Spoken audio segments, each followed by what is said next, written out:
വയനാട്ടിൽ പനമരത്തിനും നടവയലിനും ഇടയിൽ വിഷ്ണുകുടി എന്ന പേരിൽ ഒരു ജൈൻ ടെമ്പിളുണ്ട്. വയനാട്ടിൽ ഒരുപാട് ജൈൻ ടെമ്പിളുണ്ട്. അതിൽ നിന്ന് വ്യത്യസ്തമായ ഒരു ടെമ്പിളാണിത്. ഇവിടെയുള്ള ആളുകൾ ഇതിനെ കല്ലമ്പലം എന്നും വിളിക്കുന്നുണ്ട്. ഒരുപാട് കല്ലിൽ പണിത ശില്പങ്ങൾ നമുക്കിവിടെ കാണാൻ പറ്റും. അതുപോലെ തന്നെ ഇതിൻ്റെ ഉള്ളിലൊക്കെ കയറി നമുക്ക് ജൈൻ ടെമ്പിളിൻ്റെ വാസ്തുശില്പ നൈപുണ്യം മനസ്സിലാക്കാൻ പറ്റും. മിക്ക കല്ലുകളും ഒറ്റ കല്ലിലാണ്. അതിനകത്താണ് ഈ ശില്പങ്ങളൊക്കെ കൊത്തിയിട്ടുള്ളത്. രാവിലെ 9 മണി മുതൽ വൈകിട്ട് 5 മണി വരെയാണ് ഇവിടുത്തെ പ്രവേശനം.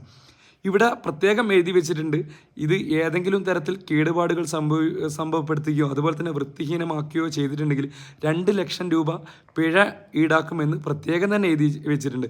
ആർക്കിയോളജിക്കൽ വകുപ്പിൻ്റെ കീഴിലാണ് ഈ ഒരു ഹിഡൻ സ്പോട്ട് ഉള്ളത്.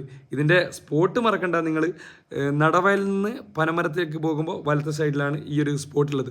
ഇതുപോലത്തുള്ള വെറൈറ്റി വീഡിയോ കാണാൻ നമ്മളെ പേജ് ഫോളോ ചെയ്യുക.